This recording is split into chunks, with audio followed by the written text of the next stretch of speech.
Hello friends, the school of સાયન્સના video લેક્ચર્સમાં આપ સર્વે મિત્રોનું હાર્દિક સ્વાગત છે.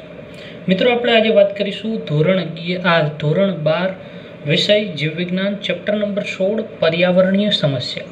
હવે મિત્રો, NCERTનું જે સેન્ટ્રલ બોર્ડ છે એમણે આ ચેપ્ટર જે છે એમના સિલેબસમાંથી કાઢી નાખ્યું છે, પરંતુ હજી ગુજરાત ગવર્મેન્ટનું કોઈ વસ્તુ આવેલી નથી અને નીટમાં પણ આ ચેપ્ટર કાઢવામાં આવ્યું નથી. એટલા માટે આપણે આ ચેપ્ટર જે છે એ શરૂ કર્યું છે. પર્યાવરણીય સમસ્યાઓ એટલે કે પર્યાવરણની અંદર સર્જાતી કોઈ એવી અનિચ્છનીય ઘટના કે જેનાથી પર્યાવરણને નુકસાન થાય એને આપણે કહીએ પર્યાવરણીય સમસ્યાઓ. એની અંદર આપણે વાત કરીએ તો હવા, પર્યાવરણની અંદર આપણે કોનો સમાવેશ કરીએ? હવા, પાણી અને જમીન. હવા, પાણી અને જમીન આ મુખ્ય વસ્તુ છે, મુખ્ય અજૈવિક પરિબળો છે. અને આમાં કોઈ પણ ફેરફાર થાય તો એની સીધી અસર તેમાં પૃથ્વી ઉપર વસતા સજીવો ઉપર જે છે એ થયા વગર રહેતી નથી. તો સૌપ્રથમ જોઈએ કે હવા, જમીન અને પાણીમાં થતા કોઈ પણ અનિચ્છનીય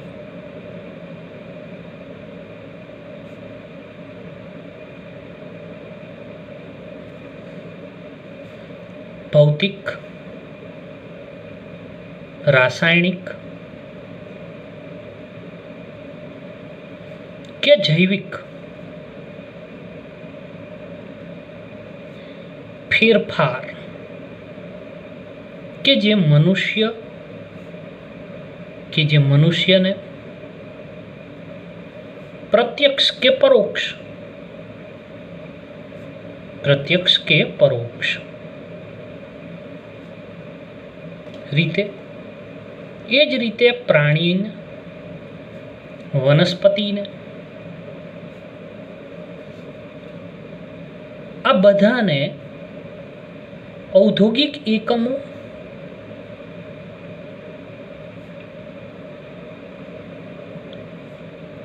તથા કાચા માલ શું પહોંચાડે? હાનિ પહોંચાડે.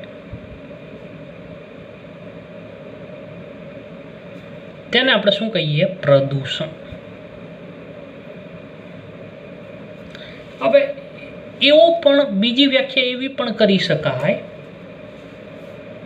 કે પર્યાવરણમાં થતા અનિચ્છનીય ફેરફાર,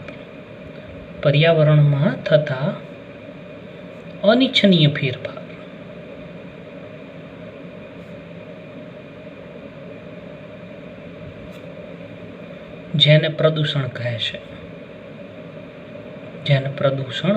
છે. એક સિમ્પલ સરળ વ્યાખ્યા થઈ. પર્યાવરણની અંદર થતા અનિચ્છનીય ફેરફારની અંદર વાત કરીએ તો કેમિકલની દ્રષ્ટિએ હોય, ભૌતિક રીતે હોય કે જૈવિક રીતે હોય, એને કારણે પ્રદૂષણ થઈ શકે. પ્રદૂષણને કારણે મિત્રો શું થશે કે આપણી જે જમીન છે, પાણી છે, આપણું જે પણ કંઈ હવા છે એની અંદર ટોક્સિક એલિમેન્ટ્સ ફેલાશે કે જે વાતાવરણને નુકસાન કરશે. એને કારણે માનવ, વનસ્પતિઓ, પ્રાણીઓ ઉપર જે છે એમની વિપરીત અસરો થશે, જે આગળ જઈને આપણને ઘણું બધું નુકસાન કરશે. પ્રથમ વસ્તુ પ્રદૂષક કોને કહેવાય? કે જે પ્રદૂષણ ફેલાવતા હોય એને આપણે શું કહીએ? પ્રદૂષકો તરીકે ઓળખીએ. બરાબર. વ્યાખ્યા આપવી હોય તો આપણે શું આપીએ કે કોઈ પણ પદાર્થ કે મનુષ્ય દ્વારા કરવામાં આવતું કાર્ય, કોઈ પણ પદાર્થ કે મનુષ્ય દ્વારા કરવામાં આવતું કાર્ય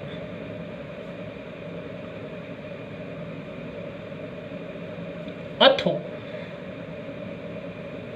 પ્રકૃતિનો કોઈ પણ પદાર્થ કે જેના દ્વારા પ્રદૂષણ ફેલાય છે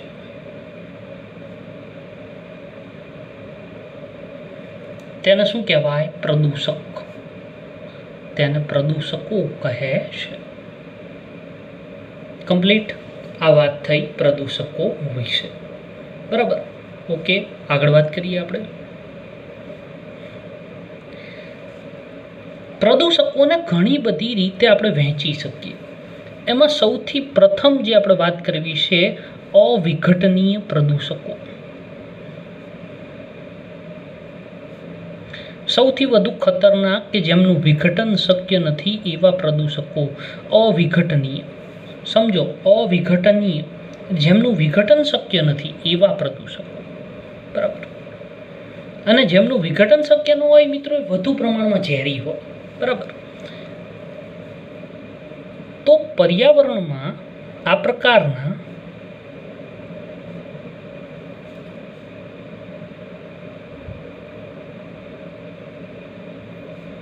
પ્રદૂષકો મોટે ભાગે વિઘટન શક્ય નથી. વિઘટન એટલે સળતું નથી. શું નથી થતું? સળતું નથી. અને જો થતું હોય તો કેવું વિઘટન થાય? અર્ધ વિઘટન થાય.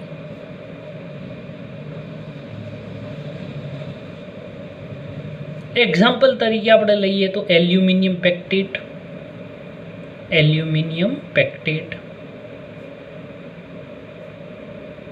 મર્ક્યુરી,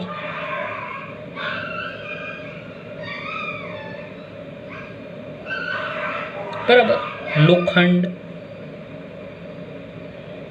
ફિનોલ, કાચ, ડીડીટી, બેન્ઝીન, બીએચસી, પેસ્ટિસાઇડ,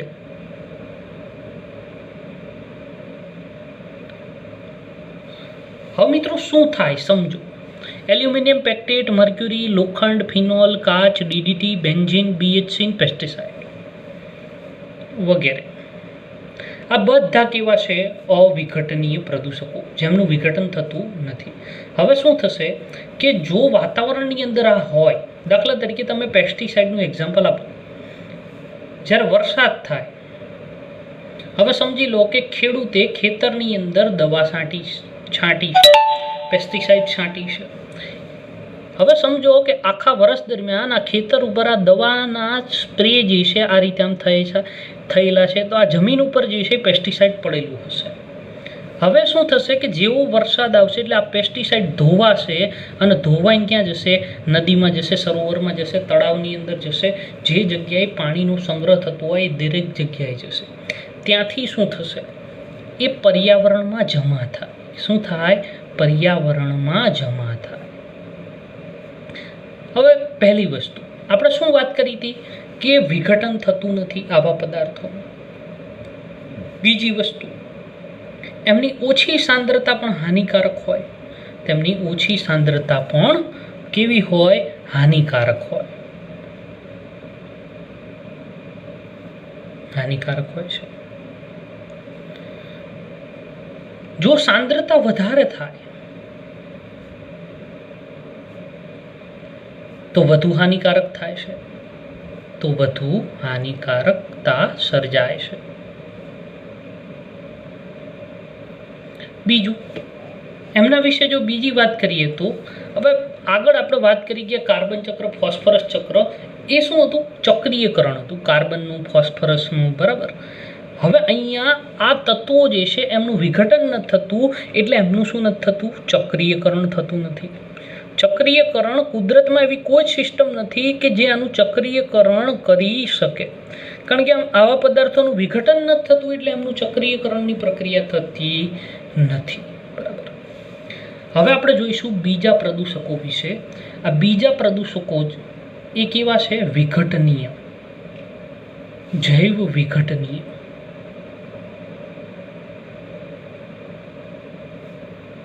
પ્રદૂષકો આ એવા જૈવિક વિઘટનીય પ્રદૂષકો જેને આપણે કહીએ કે જેમનું વિઘટન શક્ય હોય એવા પ્રદૂષકો. હવે દાખલા તરીકે ઘરગથ્થુ કચરો, આપણા ઘરમાંથી જે પણ કંઈ કિચનનો કચરો નીકળ્યો હોય એવો કચરો. હવે આપણે શું શાકભાજી, ફ્રૂટ, આ બધું એમનું વિઘટન થઈ જાય, એ સડી જાય, જમીનમાં ફરી પાછું ભળી જાય. બીજું છે કાગળ, એ પછી છે લાકડું અને બીજું અન્ય કચરો.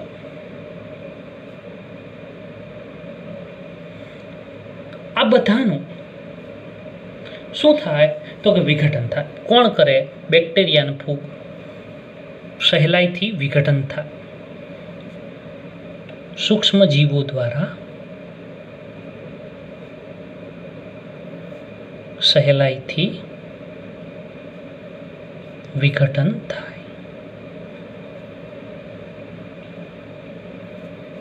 જો આ પદાર્થોને મોટા પ્રમાણમાં દાખલ કરવામાં આવે મિત્રો વાતાવરણ, જો આ પદાર્થો પણ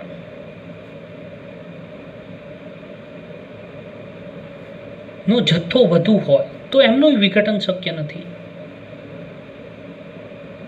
ખૂબ જ મોટી માત્રામાં જથ્થો હોય તો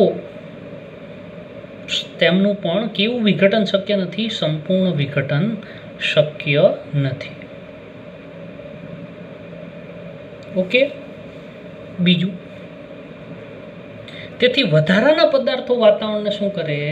તેથી વધારાના પદાર્થો વાતાવરણમાં પ્રદૂષણ સર્જે.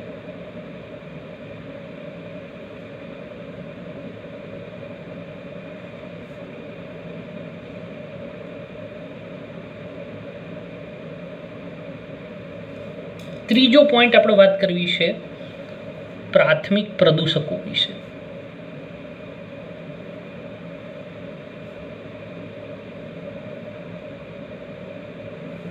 પ્રાથમિક પ્રદૂષકો આપણે કોને કહીએ કે જે સૌથી વધુ પ્રદૂષણમાં ભાગ ભજવતા હોય એને આપણે કેવા કહીએ? પ્રાથમિક પ્રદૂષકો. બરાબર. દાખલા તરીકે આપણે વાત કરીએ, પર્યાવરણમાં જે સ્વરૂપે ઉમેરા હોય તે જ સ્વરૂપે જોવા મળે. પર્યાવરણમાં જે સ્વરૂપે ઉમેરાયા હોય તે જ સ્વરૂપે જોવા મળે.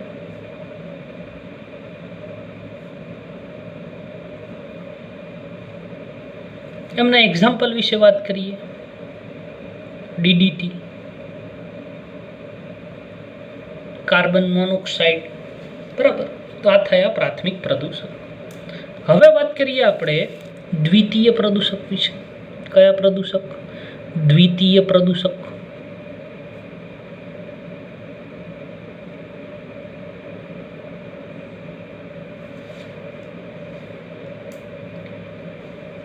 આ પ્રદૂષકો જે છે મિત્રો, પ્રાથમિક પ્રદૂષકોની વચ્ચે રાસાયણિક પ્રક્રિયા દ્વારા આની રચના થાય. દ્વિતીય પ્રદૂષકોની. પ્રાથમિક પ્રદૂષકો જે છે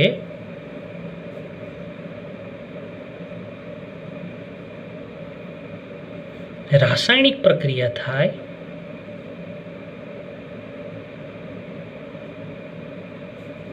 દ્વિતીય પ્રદૂષકોનું નિર્માણ થાય.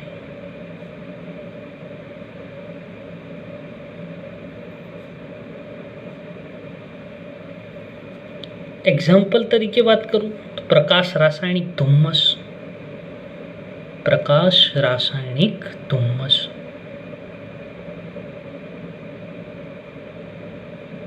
લંડન ધુમ્મસ.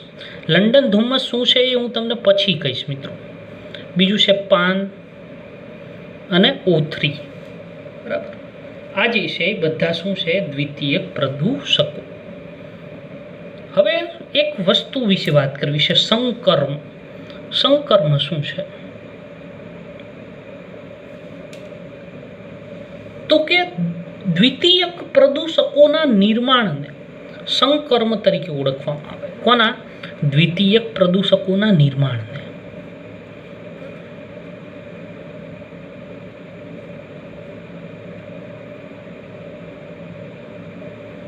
સંકર્મ કહેવામાં આવે છે. બીજી વસ્તુ, હવે મિત્રો સમજો, આ પ્રાથમિક પ્રદૂષકો કરતાં કોણ ઝેરી છે? દ્વિતીયક પ્રદૂષકો. કારણ કે આમની નીપજ છે દ્વિતીયક પ્રદૂષકો. પ્રાથમિકની નીપજ કોણ છે? દ્વિતીયક. પ્રાથમિક પ્રદૂષકો વચ્ચે રાસાયણિક પ્રક્રિયાના અંતે શું બને છે? દ્વિતીયક પ્રદૂષકો. એટલા માટે મિત્રો પ્રાથમિક કરતાં દ્વિતીયક પ્રદૂષકો જે છે એ વધુ ઝેરી છે. અહીંયા વાક્ય IMP છે, સમજજો. પ્રાથમિક પ્રદૂષકો કરતા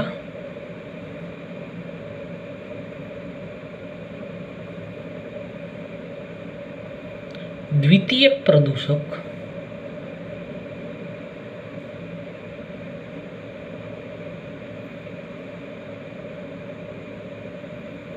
કેવા છે? વધુ ઝેરી છે. ઓકે, આગળ વાત કરીએ. જથ્થાત્મક પ્રદૂષક કેવા? જથ્થાત્મક. બે પ્રકારના પ્રદૂષક હોય, એક જથ્થાત્મક અને એક ગુણાત્મક. એમાં જથ્થાત્મક પ્રદૂષકો કોને કહેવાય? જો આ પદાર્થો જે છે મિત્રો, એ પર્યાવરણમાં ઓલરેડી હોય, પરંતુ જ્યારે તેમનું પ્રમાણ ખૂબ વધુ થઈ જાય એટલે એને આપણે શું કહીએ? પ્રદૂષક કહીએ. આ પદાર્થો પર્યાવરણમાં આવેલા જ હોય છે. આ પદાર્થો પર્યાવરણમાં આવેલા હોય છે.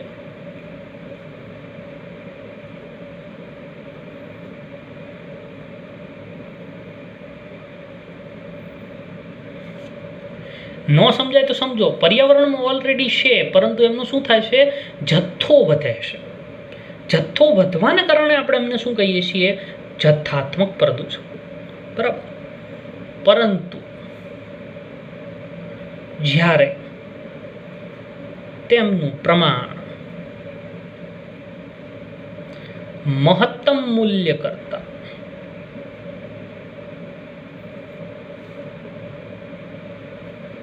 વધે છે ત્યારે પ્રદૂષક તરીકે વર્તે છે. પ્રદૂષક તરીકે વર્તે છે. એક્ઝામ્પલ મિત્રો આપણે વાત કરીએ તો કાર્બન ડાયોક્સાઇડ ઓલરેડી વાતાવરણમાં હાજર જ હોય.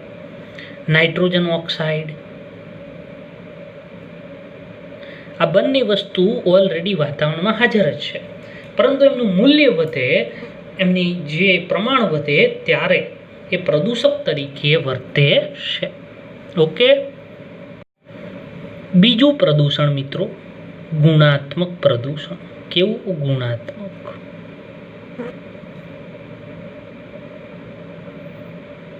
હવે જથ્થાત્મકમાં આપણે શું કીધું હતું? ઓલરેડી એ વાતાવરણમાં, પર્યાવરણમાં હાજર હોય છે. હવે ગુણાત્મકની અંદર વાત કરીએ તો આ પદાર્થો પર્યાવરણમાં હોતા જ નથી, પરંતુ મનુષ્ય જે પ્રવૃત્તિઓ કરે છે એને કારણે વાતાવરણમાં પ્રવેશે છે, એટલે આપણે એને કેવા કીધા છે? ગુણાત્મક પ્રદૂષણ. બરાબર. આ પદાર્થો પર્યાવરણમાં હોતા નથી.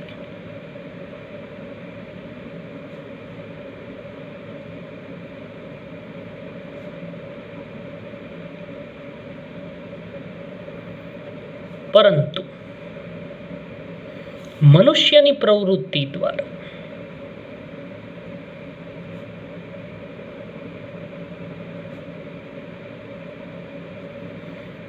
તેમને પર્યાવરણમાં ઉમેરવામાં આવે છે. તેમને પર્યાવરણમાં ઉમેરવામાં આવે છે.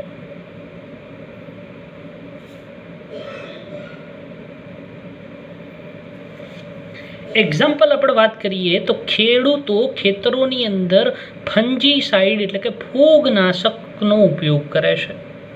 બીજું, નિંદામણ નાશકનો ઉપયોગ કરે છે. તે કોનો ઉપયોગ કરે છે? DDTનો ઉપયોગ કરે છે. આ બધા કેવા પ્રદૂષકો છે? ગુણાત્મક પ્રદૂષકો છે. હવે મિત્રો આપણે નવા પોઈન્ટ વિશે વાત કરવી છે, પ્રદૂષણના બીજા પ્રકારો. પ્રદૂષણના બીજા પ્રકારો.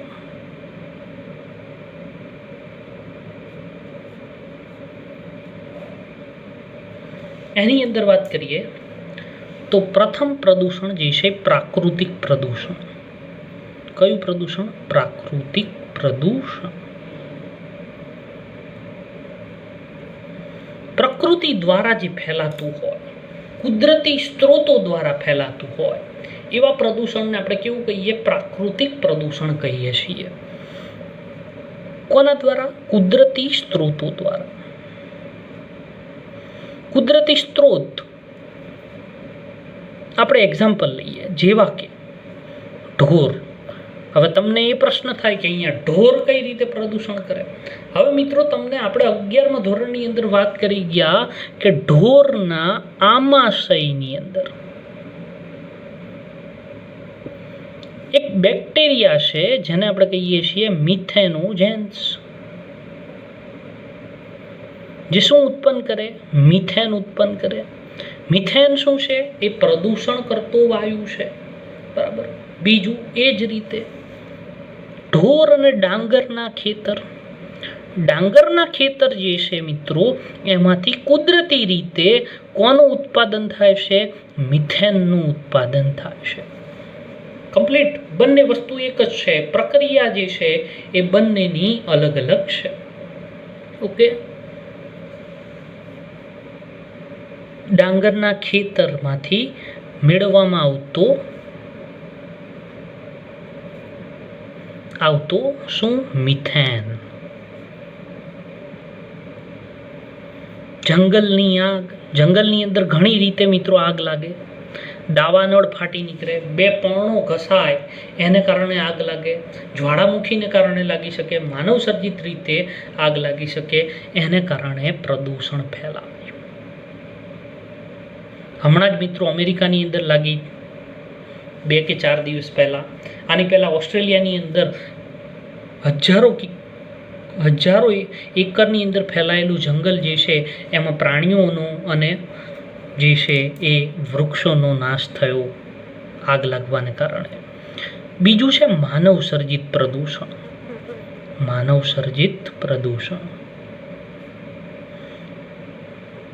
નામ ઉપરથી ખ્યાલ આવી જાય, માનવની મદદથી સર્જાતું હોય એવું પ્રદૂષણ. કોના દ્વારા થાય? માનવ જે ક્રિયાઓ કરે છે એના દ્વારા થાય. માનવની ક્રિયા દ્વારા ફેલાય.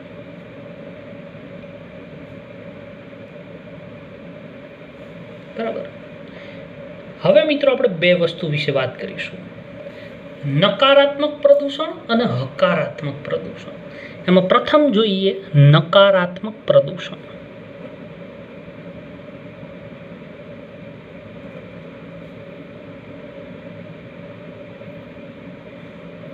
કોને કહેવાય નકારાત્મક પ્રદૂષણ? ભૂમિની ઉત્પાદકતા જેનાથી ગુમાવવામાં આવે, વધુ પડતું ચરણ થઈ જાય, ભૂમિનું ધોવાણ થાય, વધુ વરસાદને કારણે વૃક્ષો ન હોય એને કારણે ધોવાણ થાય, ઘણી બધી રીતે ધોવાણ થાય. અહીંયા નકારાત્મક કોને કહીએ આપણે? કે ચોક્કસ સ્થળે ઇચ્છનીય પદાર્થો જે છે એમનું દૂર થવાથી અથવા તો તેમની ગેરહાજરી દ્વારા જમીનની ઉત્પાદન ક્ષમતા ઘટે, એને આપણે શું કહીએ? નકારાત્મક પ્રદૂષણ. બરાબર. નકારાત્મક પ્રદૂષણને કારણે શું થાય? નુકસાન થાય, ફાયદો થાય નહીં. ભૂમિની ઉત્પાદકતા ઘટે.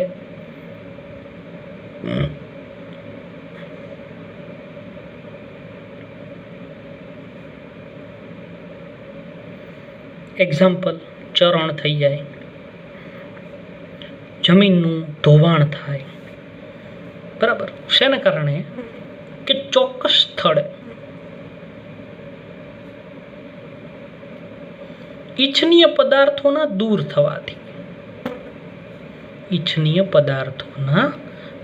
થવાથી, આવું થાય, જેનાથી જમીનની ઉત્પાદકતા ઓછી થાય.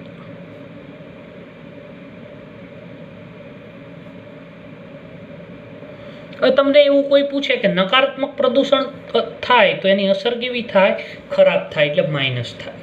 બરાબર. હવે બીજા પ્રદૂષણ વિશે વાત કરીએ. બીજું પ્રદૂષણ કેવું છે? હકારાત્મક પ્રદૂષણ. આ છેલ્લો પોઈન્ટ છે મિત્રો આજના વિડીયો લેક્ચર્સનો.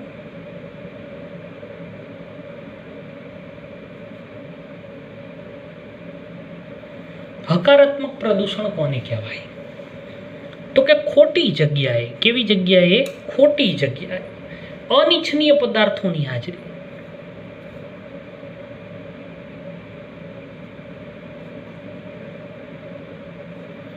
અનિચ્છનીય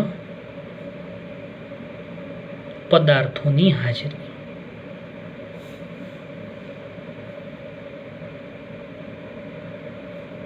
અથવા તો એનો ઉમેરો થાય.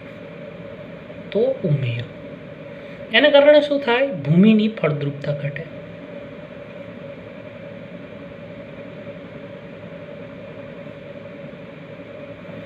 એક્ઝામ્પલ તરીકે આપણે વાત કરીએ તો બાયો ફર્ટિલાઇઝરનો વધારે ઉપયોગ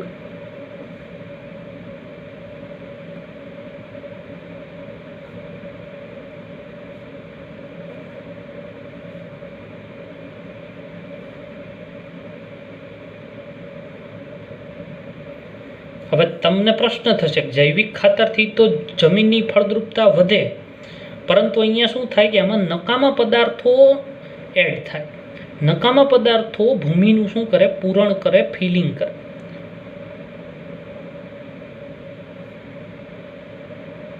કે જેમની કોઈ આવશ્યકતા જ નથી, જેને આપણે કહીએ લેન્ડ ફિલિંગ. તો મિત્રો આજના વિડીયો લેક્ચર્સમાં આટલું જ. આ પોઈન્ટ એવા હશે કે જે બુકમાં નહીં આપેલા હોય, એટલે તમે એને લખી લેજો. થેન્ક યુ, આભાર.